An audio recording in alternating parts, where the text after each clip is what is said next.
Party ఆవిర్భావ దినోత్సవ సందర్భంగా తెలంగాణ రాష్ట్రంలో ఈరోజు అన్ని పోలింగ్ బూత్ కేంద్రాలలో పార్టీని సంస్థాగతంగా బలోపేతం చేయడమే కాకుండా ఆ పోలింగ్ బూత్ లో ఉన్నటువంటి సమస్యల మీద పార్టీ కార్యకర్తలతో చర్చిస్తూ ఆ పోలింగ్ బూత్ లో పార్టీ సంస్థాగతంగా ఏ రకమైనటువంటి చర్యలు తీసుకోవాలా ఈ విషయాల మీద ఈ జిల్లాలో ఉన్నటువంటి అన్ని పోలింగ్ బూత్ కేంద్రాలలో టిఫిన్ బైఠక్ అనే కార్యక్రమం పేరుతో ఈరోజు రాష్ట్రంలో జిల్లాలో ఈ యొక్క కార్యక్రమం చేయడం జరిగింది. ఈ యొక్క టిఫిన్ బైఠక్ వల్ల కార్యకర్తలలో ఉన్నటువంటి మిగతా ఆలోచనలన్నీ కూడా ఒక అనుసంధానం చేసుకుని ఆ పోలింగ్ బూత్ పరిధిలో ఏ రకంగా పార్టీని బలోపేతం చేసుకోవాలని అన్ని విషయాల మీద చర్చించడం జరుగుతుంది.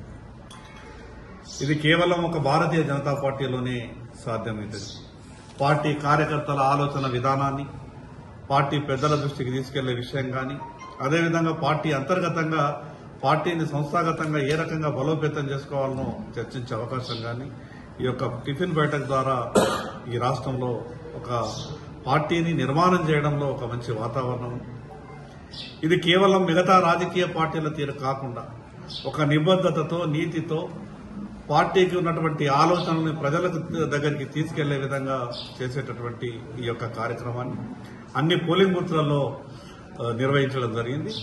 దీని ద్వారా కార్యకర్తలలో ఒక సమన్వయం, మరి అదేవిధంగా ప్రజలకు కార్యకర్తలకు ఇంకా అనుసంధానమయ్యే విధంగా ఆ పోలింగ్ బూత్ లో ఉన్నటువంటి ప్రజా సమస్యలు గాని, పార్టీ అంతర్గత విషయాలు గాని, పార్టీని ఏ విధంగా బలోపేతం చేయాలన్న అంశాల మీద గాని ఈ రకమైనటువంటి అనేక అంశాలు చర్చ జరిగి పార్టీని చివరిగా మా అంతిమ లక్ష్యం ప్రతి పోలింగ్ బూత్ లో 51% పైమించి ఓట్లు చేసుకుని ప్రతి పోలింగ్ బూత్ లో విజయం సాధించే దిశగా ఈ కార్యక్రమాన్ని రూపొందించుకోవడం జరిగింది. భారత్ మాతాకి జై.